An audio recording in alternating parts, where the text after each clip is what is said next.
NEET UG 2024 paper leak मामला अब फिर से चर्चा में आ गया है। वजह बने हैं कांग्रेस सांसद राहुल गांधी। राहुल गांधी ने एक ट्वीट किया और लोगों से कहा कि जाकर गूगल करो। उन्होंने लिखा, देश के युवाओं के सामने एक गंभीर बात रखना चाहता हूं। एक काम कीजिए, खुद गूगल कीजिए। नीट 2024 की भयंकर चोरी के दौरान एनटीए का डीजी कौन था और मोदी सरकार ने उसे आज कहां बैठाया है। बस फिर क्या था, लोगों ने गूगल पर उंगलियां चलाई और इंटरनेट पर एक नाम तेजी से घूमने लगा। वो नाम है आईएएस सुबोध कुमार सिंह। जब नीट यूजी 2024 का पेपर लीक और परीक्षा में गड़बड़ी का विवाद उठा था, उस समय एनटीए यानी नेशनल टेस्टिंग एजेंसी के महानिदेशक थे आईएएस सुबोध कुमार सिंह। नीट और यूजीसी नेट दोनों परीक्षाओं को लेकर देश भर में हंगामा हुआ था। लाखों स्टूडेंट्स सड़क पर थे, विपक्ष सरकार पर हमलावर था और एनटीए सवालों के घेरे में था। इसी बीच 22 जून 2024 को सरकार ने सुबोध कुमार सिंह को एनटीए के डीजी पद से हटा दिया। उस वक्त यही कहा गया कि परीक्षा से जुड़े विवादों के बाद कार्रवाई हुई है। उन्हें department of personal and training में भेज दिया गया। आम भाषा में कहें तो वेटिंग पोस्टिंग पर डाल दिया गया। लेकिन कहानी यहीं खत्म नहीं हुई। कुछ महीने बाद 26 अक्टूबर 2024 को केंद्र सरकार ने बड़े अफसरों का फेरबदल किया। इसी फेरबदल में सुबोध कुमार सिंह को स्टील मंत्रालय में एडिशनल सेक्रेटरी बना दिया गया। यहीं से विपक्ष को हमला करने का मौका मिल गया।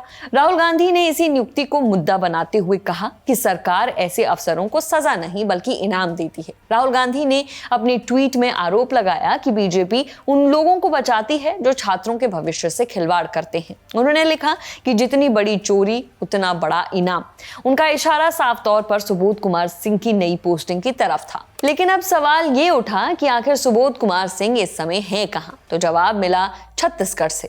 छत्तीसगढ़ सरकार की सीएमओ वेबसाइट के मुताबिक 20 दिसंबर 2024 को उन्हें मुख्यमंत्री विष्णुदेव साई का प्रिंसिपल सेक्रेटरी नियुक्त किया गया था। यानी केंद्र सरकार की पोस्टिंग छोड़कर वो वापस अपने मूल कैडर छत्तीसगढ़ लौट आए। बताया गया कि छत्तीसगढ़ सरकार ने उनकी वापसी की मांग की थी। केंद्र ने इसे 17 दिसंबर 2024 को मंजूरी दे दी। इसके बाद उन्हें सीधे मुख्यमंत्री कार्यालय में बड़ी जिम्मेदारी मिल गई।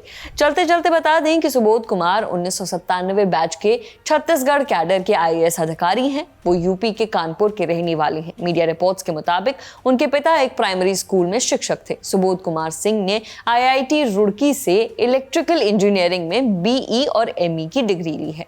इसके अलावा इग्नू से एमबीए भी किया है। उन्होंने छत्तीसगढ़ सरकार और केंद्र सरकार दोनों में कई अहम पदों पर काम किया है। प्रशासनिक हलकों में उन्हें टेक्नोक्रेट अफसर माना जाता है। लेकिन फिलहाल चर्चा उनकी डिग्री या करियर की नहीं बल्कि उनकी पोस्टिंग की हो रही है।